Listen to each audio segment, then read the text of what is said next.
Hello everybody, welcome back to my channel and to today's video. Today is a video I've been excited to make for months. It is Friday the 13th, May 13th, and it's officially 2 years since I bought Merlin. Today I thought I would tell you guys the story of how Merlin became mine, how I made a very dumb, well, not dumb, but what a lot of people thought was a dumb decision right at the beginning of the pandemic, and bought a horse when I was still a student and didn't have the steady income, and how it's all worked out really well since. If you're interested in hearing the story of how Merlin became mine and how we became a partnership, then stay tuned.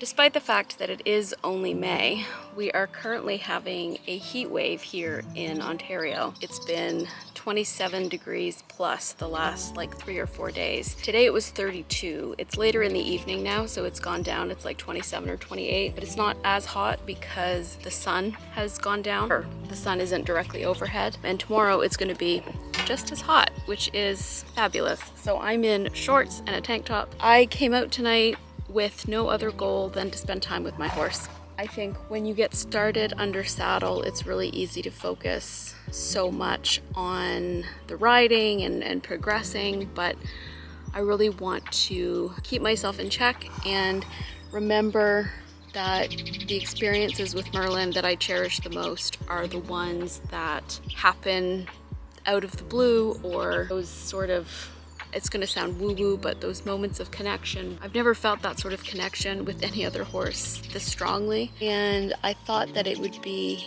fun to talk a bit about how Merlin and I became a partnership. And while I'm telling the story, you're going to enjoy the dulcet tones of birds because it is spring, it's May, it's my favorite month of the year, at least here in Ottawa, because it's just so beautiful. Everything is so lush and green, and there's flowers, and yeah, it's just gorgeous. As I mentioned in my first video, Merlin was born in June of 2019, so he'll be 3 in a couple of weeks. He had a hernia after he was born, so he had to go to the vet hospital. I think I met him very briefly when he was a few days old, and then he spent a week or 2 at the vet. Then he came home, and I really spent time with him for the first time when he was about 3 weeks old, and I'll put the picture right here. I think I've shown it before, but it's one of my most treasured pictures. And from the moment that I would go out into the paddock and just sort of hang out with them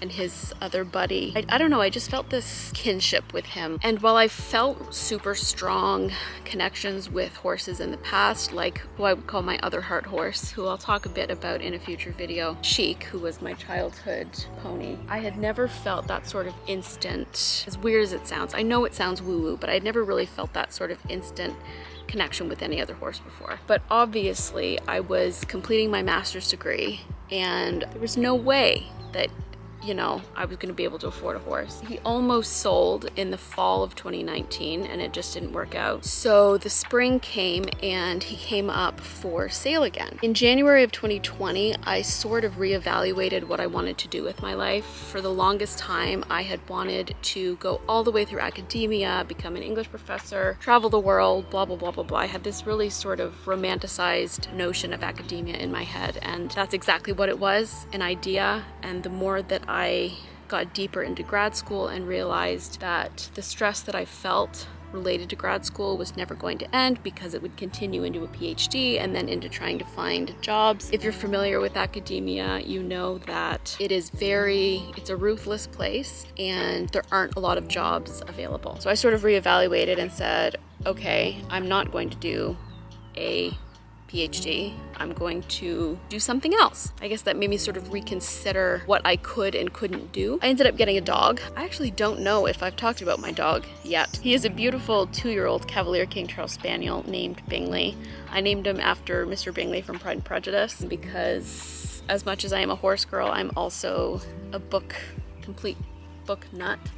And history buff, and it just seemed a really fitting name. And I started to think about the possibility of maybe getting a horse within, the next year or so. So I reached out to my coach on May 13th of 2020 just to inquire about the price of board and like average yearly cost of, say, vet and feet, and because it had been so long since I had a horse that I didn't know what the average prices had gone up to, as well as when I did have a horse, I knew the cost of board and things like that, but I wasn't necessarily the one paying them. I was helping, but I was definitely not the one paying the bills. I was lucky enough that my parents worked very hard to finance mine and my sister's riding journeys as a kid. I was just curious, and at the same time, I don't know, I had this feeling in my gut, so I also inquired because I had seen advertisements go up for the two 2019 babies, one of which was Merlin. He was 11 months old, or just over 11 months old at the time, and I inquired about the two babies and if they were still available, you know, pricing and things like that. It was like this really weird sort of moment where, as I was inquiring about Merlin, specifically Merlin, I liked the other baby, but Merlin was the one that I really sort of had stolen my heart. My coach was out in the field with him and the other baby trying to get trot videos of him to send to a potential buyer who was going to be making up her mind about whether or not she was going to buy him in a matter of hours.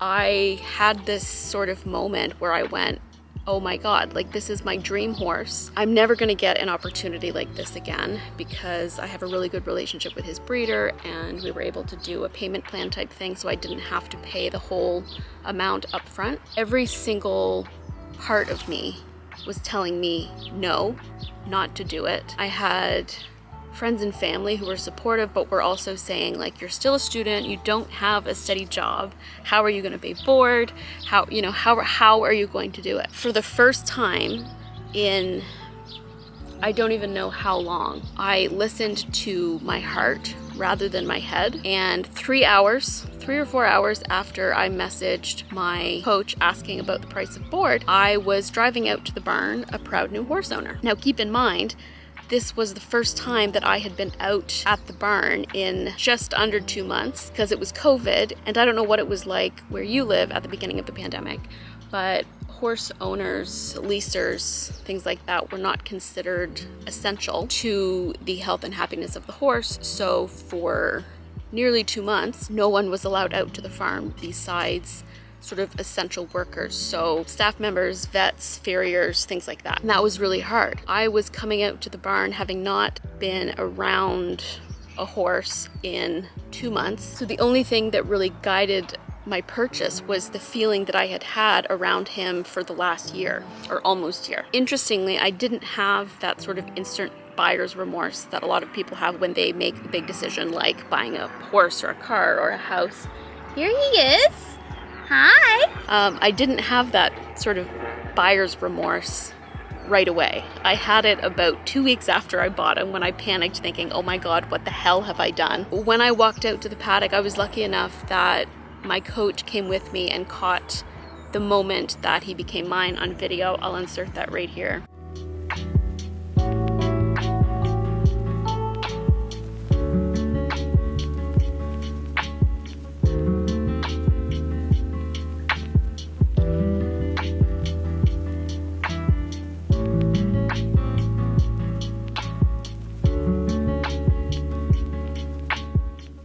He basically walked up to me and just put his head into my arms. And I immediately I got really sort of overwhelmed with emotion. And I was like, yeah, for the first time in years, I'm prioritizing my current and future happiness above subjective things like practicality and what I should do. I hadn't felt that happy in months. And something I haven't talked a lot about, if at all, on this channel is my history with mental health. It's something that I'm really open and honest about, and I'm really proud of how I've dealt with my struggles with mental health in the past. But the beginning of lockdown was really, really hard for me. So I live a good 12-hour drive from most of my family. I'm lucky enough that I have an aunt and uncle here in Ottawa where I live. I couldn't go see anyone, so I was living by myself. Thank God I had my dog. But I was very isolated, and I had been going through a tough time as it was. I had been feeling really low for weeks and weeks and weeks, like more depressed than I had been probably since high school. It was one of the darkest mental health periods I had ever had. And hello,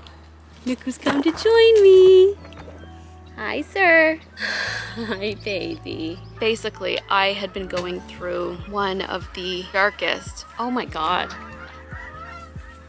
cobra chickens are attacking. And by cobra chickens, I mean Canada geese. If you're Canadian, you know, I hate them. I normally like birds, but I detest Canada geese. What are you doing, goofball?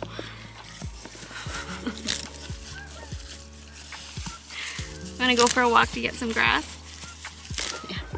Anyways, I was in a very dark place, mental health wise. And the moment that I went out to see him for the first time after buying him, and he lowered his head into my arms, I felt at peace for the first time in months. And I immediately knew that whatever the hell would happen in the future, that I had done the right thing for me, which I never do. I am never one to prioritize myself over others, like my happiness. I prioritize myself in terms of like trying to be financially responsible, but I always put other people ahead of myself because that's just the way I've always been. All things considered, it was not the smart thing to do. I didn't have a job. I was still a student. I was struggling through my master's thesis and actually ended up taking an extra semester to finish my master's thesis. It was dumb.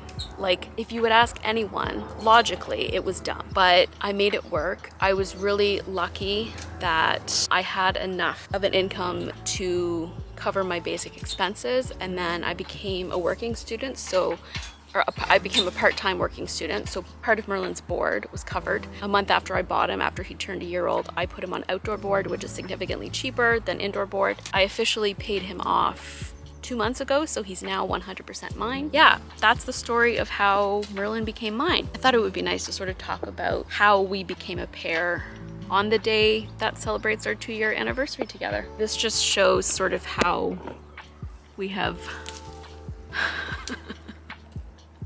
He's eating the leaves off the tree.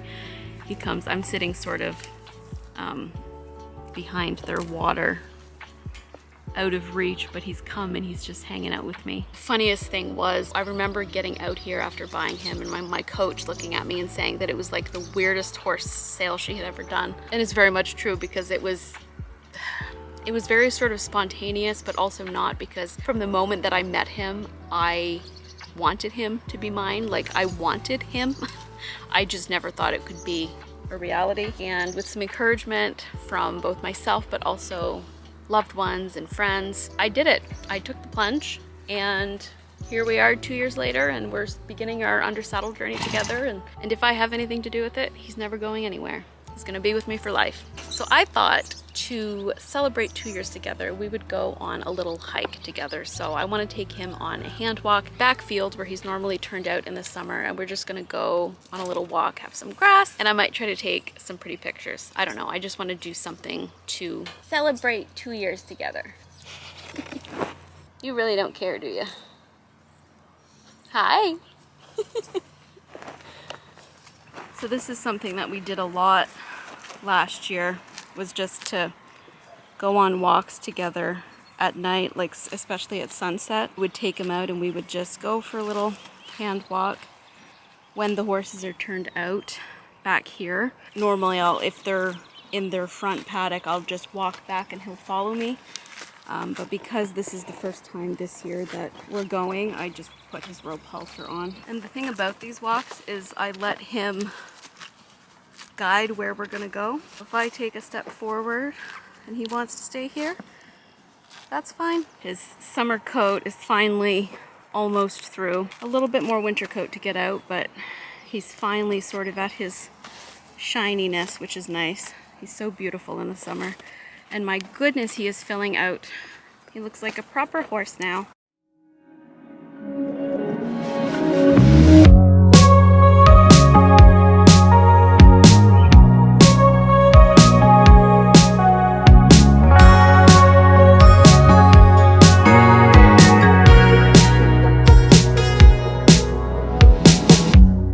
Summer rain on a window. Watch the time float on. Cool air blows a memento as I fall behind. I'm so sorry for dreaming about the future. Maybe I'll be better when we're old enough. Hey, I'm sorry for dreaming about the future. You and I'll be better when we're old enough.